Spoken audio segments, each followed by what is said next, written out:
This is the Morning Drive Podcast from Double T 97.3, presented by Cantex Roofing and Construction. I'm Mike Hebert, owner of Cantex Roofing and Construction. Every day is game day, and we'll get it right when it comes to your roofing, construction, windows, and mirrors. Call Cantex Roofing and Construction today. Together, we are one serving you. It's Football Friday, presented by Abundance Energy, Hacks Level, and a Jeff McGuire edition of The Morning Drive. As we get you ready for the weekend, myself and Level will be departing later on for Fort Worth. The guys are going to be revving it up with Optimum Game Day live coverage starting tomorrow at 9 a.m. Our game broadcast will come up starting at 7 with Texas Tech and Cal, and you can listen to that on both Double T 97.3 and in progress on 100.7 The Score because of our basketball game, 5:30, Texas Tech against Vanderbilt. All right, Level, let's break this game down. Let's get into it. One of the things that I wanted to get into you with about is participation numbers because of the dance of the portal. Dun, dun, dun, dun, dun, dun, dun, dun, dun, dun, dun, dun, dun, the portal dance. It is, well, this sport right now, it's a calendar conundrum is what it is. Mm-hmm. There is so many things happening simultaneously. Mm-hmm. If you're knee deep in it, I don't know how you spend your emotional equity, your time. Am I talking to my own kids about staying here? Am I coaching my own kids about playing in this upcoming game? Am I talking a kid into playing in said game? Am I talking how many new kids from elsewhere am I talking into coming to my deal? Oh, by the way, this recruiting class I worked on all summer, they can put pen to paper next week. Want to make sure none of them have any late changes of mind. And then I can get on the road and go, so because early signing day is next week, it's just, maybe I have coaches that are looking for different jobs or somebody's wanting to talk to my coaches. It makes my head want to explode. Like, I don't know. It's just a lot. And there's compensation for a lot of these guys to deal with this, but it's just, you can only do so much, you can only do so much at the same time. And so it's just wild, this 3 weeks in December here. I guess it just kind of spills into 4 weeks of December, but it's just about everything you can imagine going on at the same time. And I tell you what I hate it for. I hate it for like college basketball too, because you've got all these basketball games going on and it's like there's so much football news still that isn't even game related. And it's just like there's only so much focus the general fan can give and pay attention to and all those things. So anyway, I don't know what they do to fix it all, but sheesh, man. You got to, and then you're trying to figure out, okay, who's playing in this game? And the interesting thing for me is you could have a guy say, I'm going into the portal, but I'm going to play in the bowl game.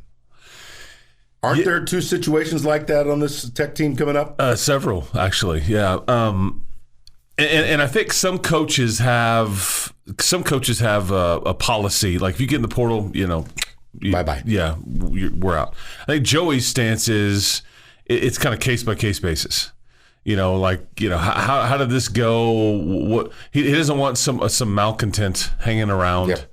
And all that, and So, for instance, Cameron Valdez was not a problem in the locker room, right? And I think he's going to participate in this bowl game. I think Loic Fungi is going to see, and like it's a bit of a tell, I think too, because I would tell you based on my knowledge of it, I think Loic Fungi, I think Nate Floyd, who's a backup DB, I think Cameron Valdez. I'm trying to think if there's any others, but those three I think are going to participate in this bowl game. They've practiced all along, and I think there's a good chance they will come back here. Mm-hmm. They'll return. They just kind of, and why you get into the portal, that's for them to, explain. I really don't know. Seeing what else is out there. Is there a larger role for me out there? Is there, whatever it may be. But I think, though, that those three have a chance of coming back here. But that's the thing is when you get into the portal, like coaching staffs have the right to like, man, we didn't know, so we've replaced your scholarship. Sorry. That's the thing I was going to talk about as tricky. Well, because now you start to see all these commits coming in from guys at other schools. And I mean, like the guy from Toledo, I'm like, well, that guy's a steamroller. Oh, Vinny Scurry? He's playing with an edge. He's got, I tell you what, if you're playing in the MAC at Toledo, there's a chance you're probably a tough son of a gun. So you start filling up those holes, and then you're like, maybe we don't need your, you're taking up a scholarship. And they've offered, I think this is interesting, Taj Brooks has announced that he's coming back, as we all know, and then they hosted a running back last week, ended up going to Oklahoma, is where he ended up, at a UT Martin. But then they offered a running back yesterday out of Elon, who had close to 1,000 yards rushing. And so it's like, if you're Texas Tech, it's like, hey, Cam, we don't know what but it's just an interesting dance. You think we'll see a healthy Baron Morton? Oh, healthier. Yeah. I mean, this is, I feel bad for, I think he would love to be able to tell everybody what he's endured this year, but he's just not going to necessarily do it maybe until after the year's over. Just how much he had to drag his shoulder around. Yeah. And I think, but that's how he's judged, and that's what, that's what the offense that's put out there. But yeah, I think he's had several weeks, and they've started to talk about this a little bit at times, but they had weeks where he just couldn't throw the ball, couldn't push it down the field. Well, and you play in the game, and then you don't pick up a football really and throw it until warm-ups the following week, and it's hard to be sharp. Yeah. Or, I mean, if you're the play caller, I don't know if he really likes this play, if he's good at this play, if he can throw it that far or not. I hadn't seen it all week. So that's what I still get to come in here every day from 9 to 12 on the End of the Bench with Joyce. And that was my biggest argument when Kitley was getting hammered on this thing. I said, here's what I want you to do. And I don't know if anybody listened, and it's okay if they didn't. But this is what I had to say about that. I said, I want you to take yourself, slide yourself into his shoes, put the cap and the whistle on. All right, now you've got the placard. You've got the playbook. All right, now, do me a favor. Rate your overall wide receiver group. Yeah, well, yeah. It's not. This is one of the. Unfortunately, it's one of the worst groups of. And they're not bad kids. They just didn't produce. There's not a lot of speed and quick twitch, and the main thing is there's no yards after the catch. There's no playmaking. Yeah. Playmaking. All right, rate your offensive line. You get where I'm going with this. Yeah. Rate this, right? Yeah. And then now you do have somebody standing behind you that's an A+, and Taj Brooks, and you rode him to 1,400 yards, and probably rode him to a bowl game experience, and earning that 6th win to get to a bowl. But I sit there and don't see a whole lot of options to get creative, to do what I want to do, or operate like I operate when I have Bailey Zappi and all these weapons at my disposal, whether it had been a Houston Baptist or Western Kentucky, when his offense was just lightning bolts. It's just lightning bolts shooting out of it. Zappi was in the NFL. Jareth Stearns in the NFL, who was one of the wideouts there. And honestly, I'm not sure that you have any NFL guys on your offense right now. I mean, and I would say Taj Brooks one of the closest, but he's even decided to come back because that grade wasn't higher than he had hoped for. Better for him here next year than it would have been to roll the bones and see if he could get into 7 come 11, high and low. Look out, baby! It's the come out roll. Right? I think you did that correct. I never played crap.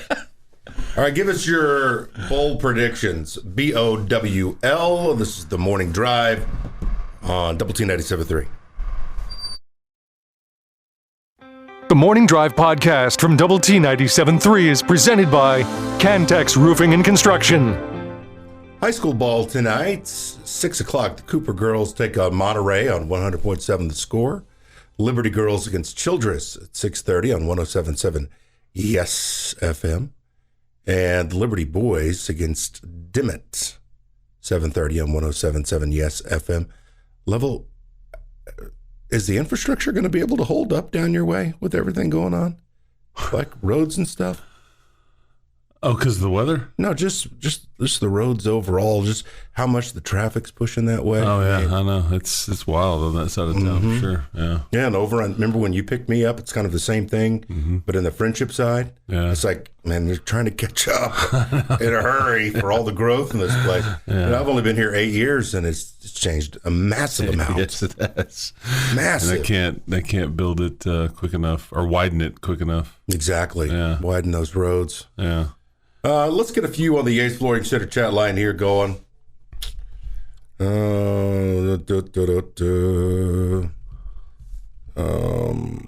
Tech wins 35-17 because their offensive coordinator left for Baylor. This is from Paul.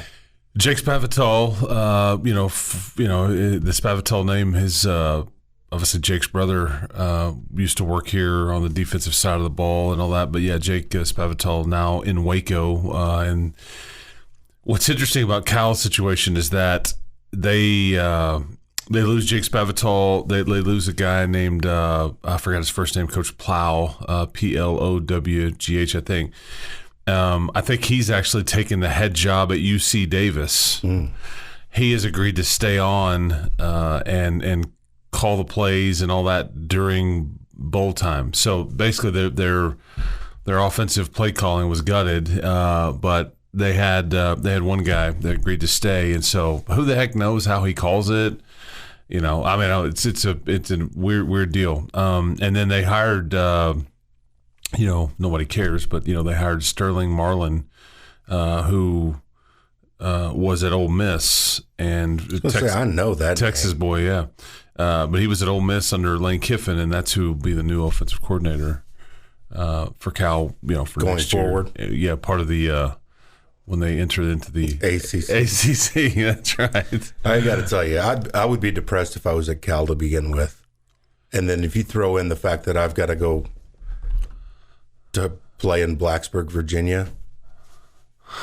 Yeah, I mean, I would be really depressed, man. Yeah. I mean, that's so far. And it's not like you have an alliance out where you're at either. It's just you and Stanford. Yeah. You and Stanford. And SMU. Oh, yeah, I forgot about the ponies. But still, that's halfway across. I know, I agree, totally. But yeah, that's their pod, their close little proximity buddy. Yeah, but I don't know how that's going to go. The bowl games are interesting because who's motivated to be there, whose coaching staff is intact or not intact, who's opted in and out, how many portal entries. There's all kinds of roster decisions. But the one dynamic as it relates to offensive play calling is that guys get a lot more creative in these bowl games because they have a lot more time to fiddle with stuff, and they.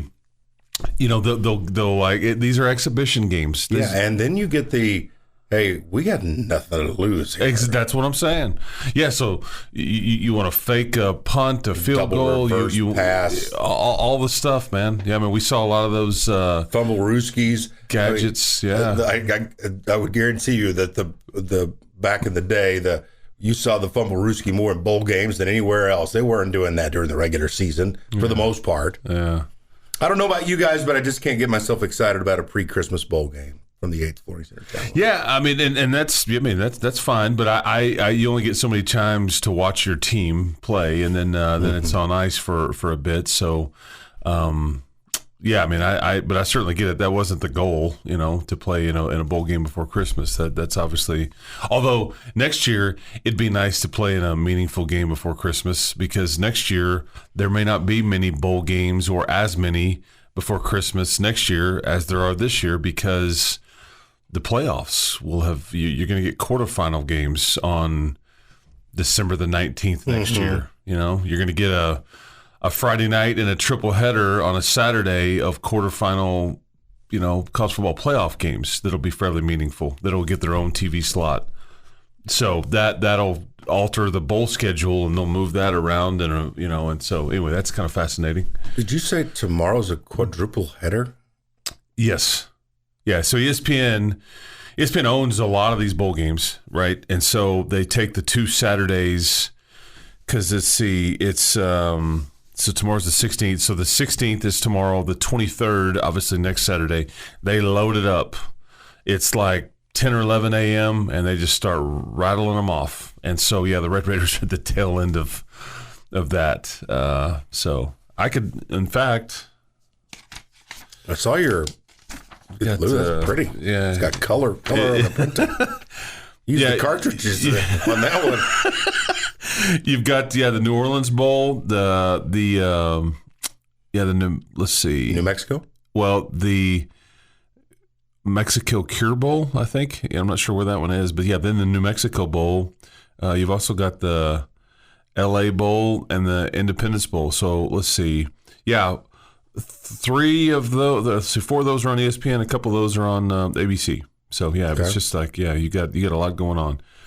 Okay, so I guess ESPN it's a triple header. Sorry, I screwed that up. But 1:15, 4:45, and 8:15. Yeah, so that's what you're looking at. But yeah, you got a great excuse to party deep into the night. Who needs an excuse? Yeah, turn it loose. Hey! If you got an excuse, I started to sound like Tommy DeVito's agent there. Hey! Where's my veal cutlet? I need some Parmesan. Get the peppers. Tommy DeVito's agent. That's been a great story. Good to hear you boys. Tech 30-17. That's from Dan in Dallas. Have you been to this stadium in Shreveport? Independence Bowl many times. Yeah. I want to try to paint the picture for that a little bit coming up here because it's an interesting picture. Yeah. Also, Geoff will give us this day in sports history when we come back here. This is the Morning Drive on Double T 97.3. Your daily dose of sports and fun. This is the Morning Drive podcast from Double T 97.3, presented by Cantex Roofing and Construction. Oh, yeah. Little groove here. Is that Snoop? It was okay. The intro. Snoop and Anna Kendrick. Okay. Snoop and Anna Kendrick. What a collab. Just like Haxton level. Which one of you is Anna Kendrick? Just like it. Well, yeah, just like it. He gave up the smoke, right? You think he actually did it? No, I don't. No way. Yeah, no way. Jamie and Chuck on the move, so we stepped in. We being, again, Haxton level, we'll be getting down towards Fort Worth tonight and then play Vanderbilt tomorrow at 6:30. You can listen to that game on 100.7 The Score. This is the road to Shreveport, and it's presented by Abundance Energy. Just your overall feeling. How's this game going to go? We haven't kind of talked about that, really, with two teams that are pretty similar. And I started drawing some lines across yesterday, 2 days ago, as far as their running back and Tech's running back. You can see some similarities. Their best receiver as far as the yards, Tech's best receiver as far as yards, quarterbacks. I mean, there's some similarities on the paper. That's not where this thing is played, though. So what do you see?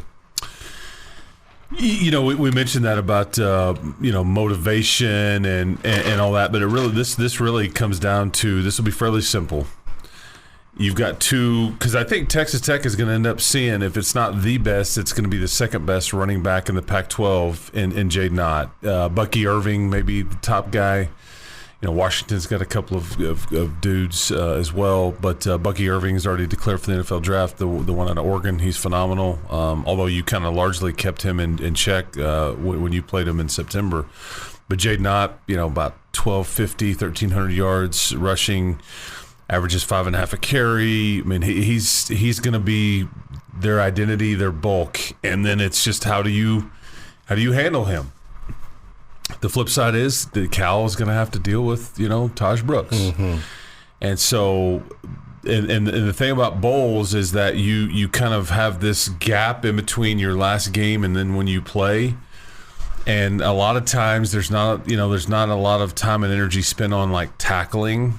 So my buddies and I in college, we would always like, hey man, you want to bet on the bowl games? Just take the over. They don't tackle for 3 or 4 weeks. They're at the banquet and they're at the bowl festive, and all that stuff. So you'll find out early. What I like about Tech's standpoint is that you'll have one of your best players on defense back on the field and healthy in Jacob Rodriguez. He didn't play versus Texas because of trying to maintain his red shirt. Hutchings didn't either, right? Is Hutchings going to play?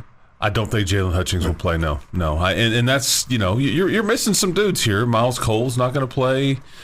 Jalen Hutchings. But I think on defense, that may be about it. Got all your linebackers good to go. You just moved Quincy Ledet up front and Jalen's spot and play next to Tony Bradford. You've got your senior corners and Rabbit and Tyler Owens is back and Baskerville. So Josiah Pierre and Jacob Rodriguez, Ben Roberts, all those guys. So it's just about, and then what fascinates me about this game too is the helmet communication.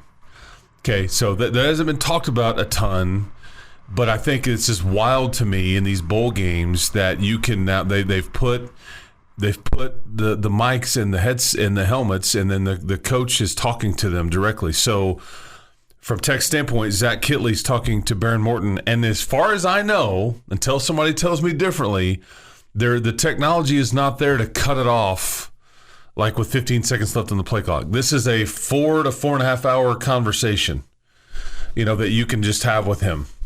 If you want to, like, hey, in the middle of the play, before the play, after the play, and all this stuff. Tim DeRuyter will have, I think, 3 players on the field at the same time that will be mic'd up as well, which is a bit different than the NFL, where it's just 1-and-1 and it's the green dot, and all that.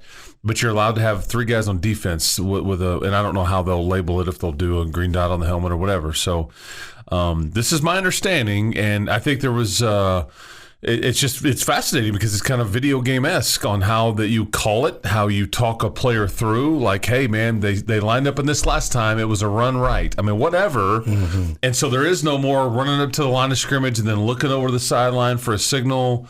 No, you don't need tarps. You don't need the placards with the signs. It eliminates a lot of the props. This is a one-off, though. It hasn't been passed permanently, but this is how they can utilize it in this game. Again, as long as both teams agree.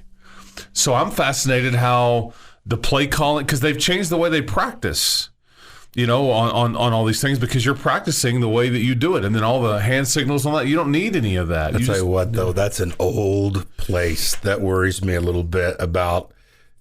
Hey, you'd be down there kicking the socket to plug the thing in. Hey, is this going to work today? Because that place is a barn. Yeah, Independence Bowl. What like interstate is it right off of? There's an interstate that just goes right next to it. It's right off of. I'm trying to remember what road that is. That I-something. I don't remember what, but isn't it the same road that you take in from Dallas? Is it I-20? Yeah, I think so. Okay. I don't think you have to deviate. Okay, and you may be right. That could be dead on, because it's something.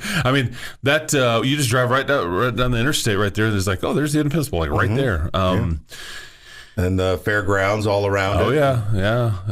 That is fascinating though, because you give pep talk if you need to, or check with your guy. Are you okay? You look like you got dinged up a little bit. There's so many things you can do with that communication.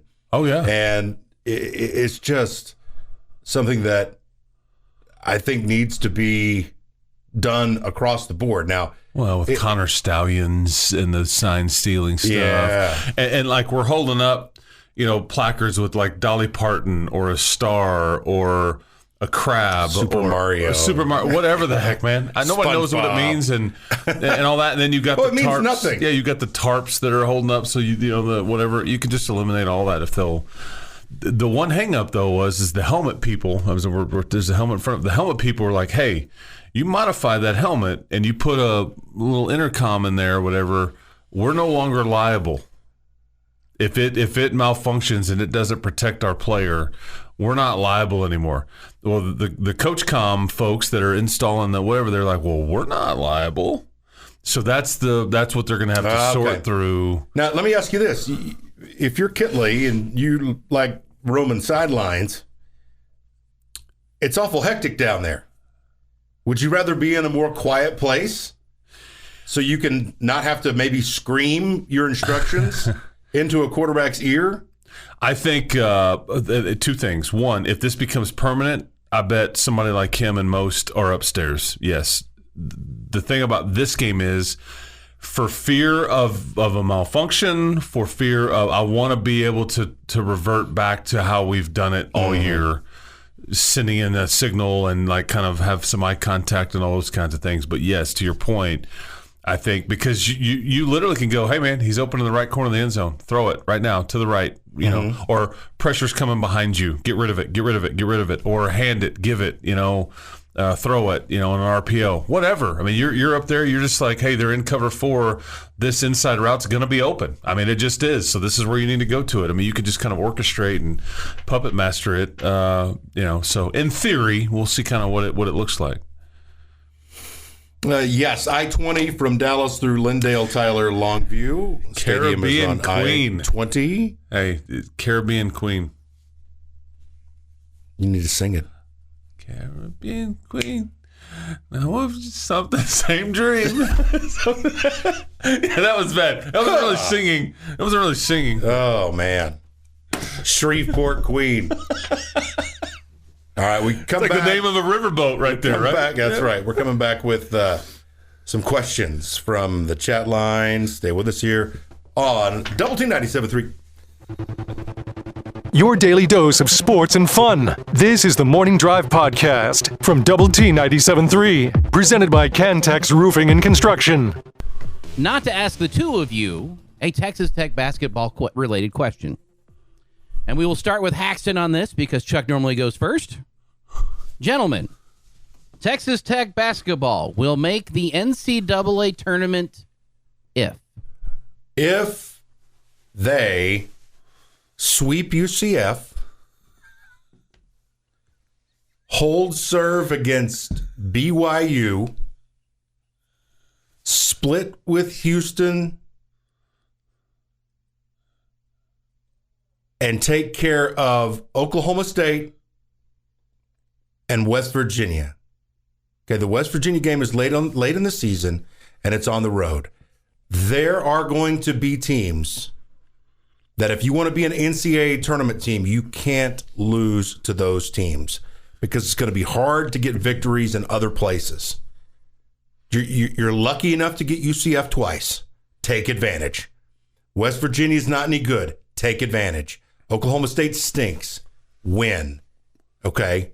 That's how you get to the NCAA tournament. And then hopefully you let other things take care of themselves. You defend that home court, only lose 1 or 2 at home. That's my remedy, though, to get to the NCAA tournament. There's going to be teams that are at that bottom. Don't become one of them by beating all of them. And then that gets you up in that 7, 8, 9 region where I think the NCAA is going to say, you played in the toughest league, you're in. That's a weird one because it's not Joe Toussaint averages 18 points. It's not. Yeah, it's the path. There's nothing wrong with that. But I'm gonna hit it. I'm gonna hit it that way. I'm gonna say you can if Warren Washington stays healthy. I think you can if Kerr Walton continues to average about 18 points a game like he has in his last 2. Yeah, we need to talk about that too. He's 10 of 14 from 3 in his last 2 games. That's insanity. A completely different person. Hotter than the face of the sun. If Pop Isaacs can get it going from shooting numbers. Do you think it's on his sick father that's weighing him down? I just think Pop's trying hard, and I think those shots are going to fall. I think I've talked to Rick some, his dad, and he's grinding through it, and it's. But yeah, I mean, I'm sure that Pop's all in, man. He doesn't. It's funny because I think I don't know him well. I don't want to pretend to, but I mean, he's kind of. He doesn't. It's not like he's going out. It's not like he's got this big circle of. No, he's got hoops. He's got his team. He's got his family. The end. Mm-hmm. I mean, he's an emotional guy. Mm-hmm. He's still scoring though. So, but and I think from a personnel standpoint, somebody like Robert Jennings has to continue to emerge. And we got you 8 rebounds. You take that in a heartbeat. I know. And what you see is that. It's like he had 7 offensive rebounds, 7, and almost nothing to show for it because he just couldn't finish. No, right in the cup. And so that he started to get a little more confidence and all those things. So I guess my thing is that you've got to keep Warren Washington healthy. If he goes out, boy, you're just in trouble. I don't know any other way to phrase it. You just have no Beef. rim protection, no length, things like that. It would be a really a big blow there. But if you have one of these wings that continue to, score for you and be a threat like Kerwin is right now, because I like the way you can shoot it. Right now. It's now can Kerwin do it away from home tomorrow? We're about to find out. Yeah, now that's a great point because it's been nice and comfy inside United Supermarkets Arena. But if you are as close to the team as we are, we not only call the game, but we're also looking at body language, just like the coaches are, the way that they're expressing themselves. He just looks like a totally different individual. I mean, the hair is still the same, the body frame is still the same, but just the shoulders are high. He's diving on the floor. He's diving on the floor. Yes. So you just never. He was so shy and so reserved for so long at Texas Tech, at least, that you thought, he's kind of the guy in the corner. He doesn't talk when you sit down to eat. He doesn't really crack a smile. He looks completely miserable. I'm being honest. That's the way it was the first year for him, which I can identify with. I'm that way sometimes too. But man, he's come out of his shell. He's come out of his shell, and all of a sudden he's a different individual. Hold on. You're the guy in the corner. Yeah. You look like a miserable cuss. Yeah. Were you just eating by yourself? Yeah. Come on, man. We got to get you out of that shell of yours there, Hax. Well, I got to get you diving on the floor, man. I need some better body language. I need the shoulders like That's where I'm at. I'm in the fetal position on my bed is where I'm usually at. Praying. But that has been a joy to watch because you didn't know if that was going to be. And I don't want to dogpile on Damarian Williams here, but Damarian's got more career points, like almost double what he's got.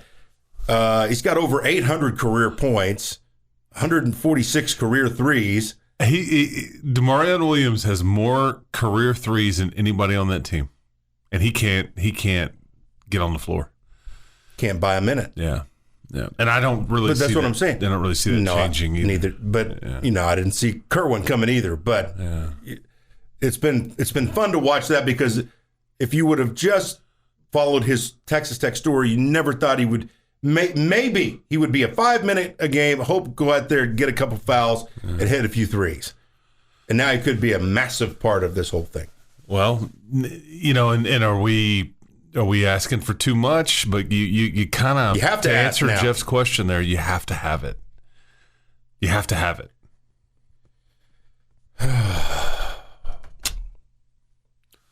This radio duo is hotter than the face of the sun.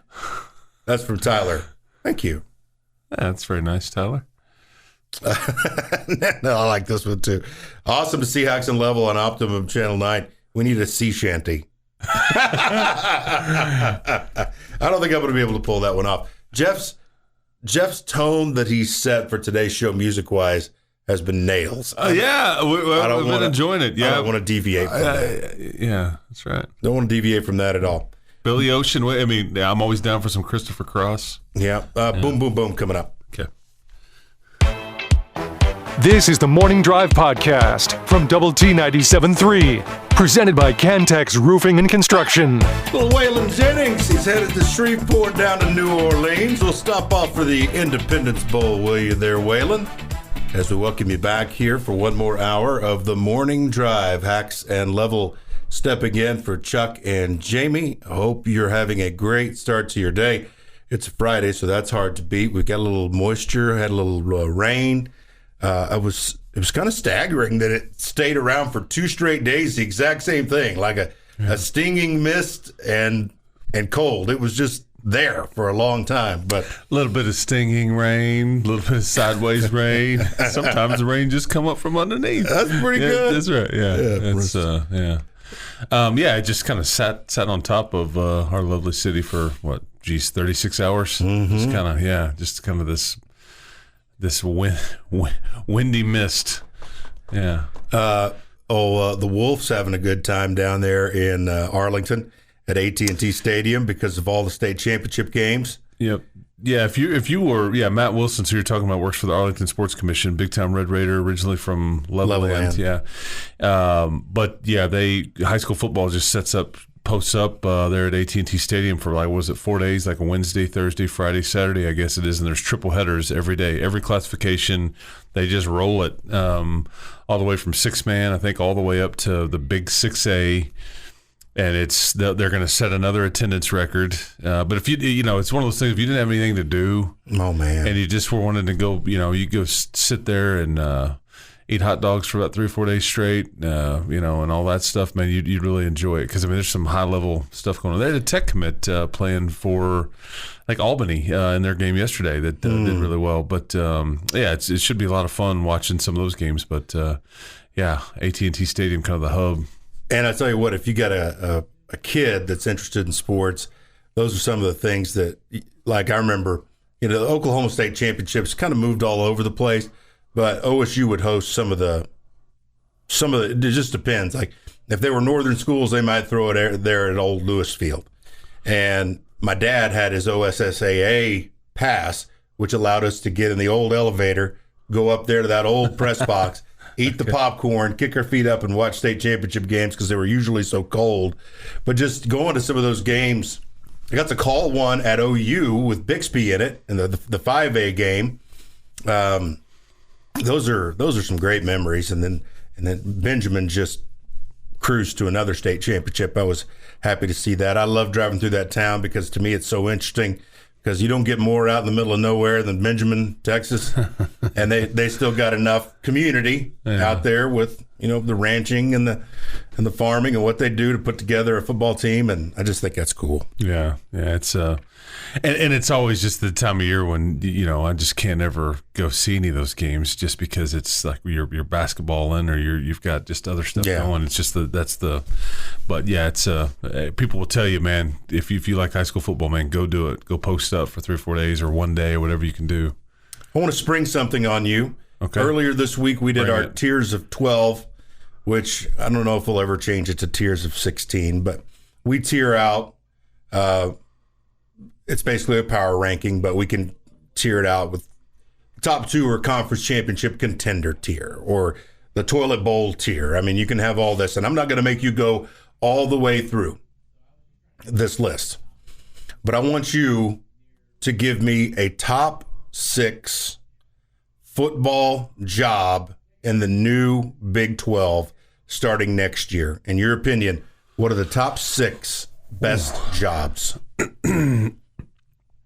How I would base that on, because I think that you can base it on a lot of things.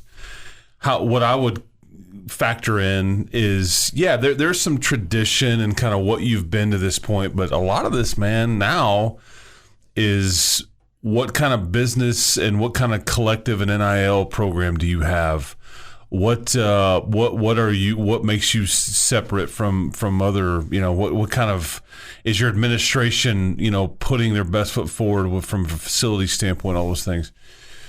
I agree. Because I think it's a different deal than it. Different. Yeah, Wild than it used West. to be.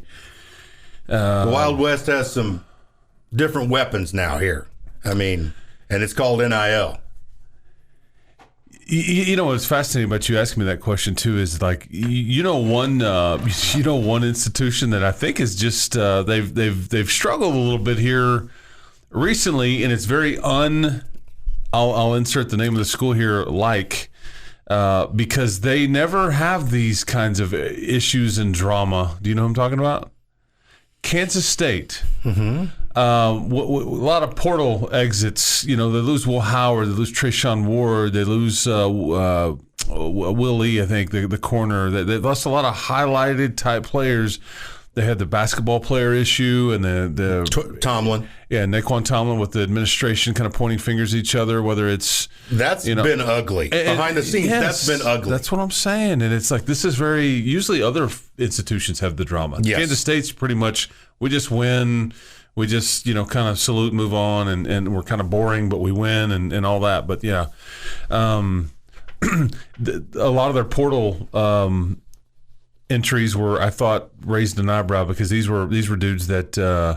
that played well, were expected to be, they weren't getting recruited over. They weren't, they didn't underachieve. Trayshawn Ward, he had 120 yards against you here, 6 weeks ago. Will Howard was hit and miss that day, but he's had a really good career. Anyways, okay, so tiers.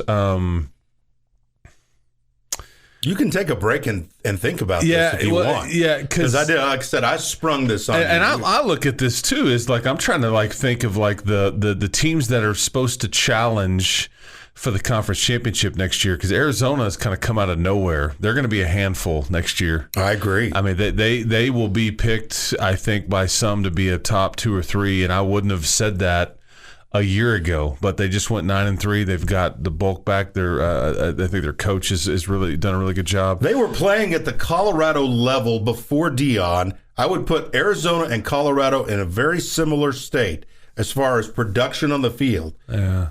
And they went and started. They didn't have to have all the hype and the eyeballs on their program and all the celebrities coming into Boulder to get to where they're going to an Alamo Bowl and playing OU. This has been the Morning Drive Podcast, presented by Cantex Roofing and Construction. Check out our library of Double T 97.3 podcasts at doublet973.com.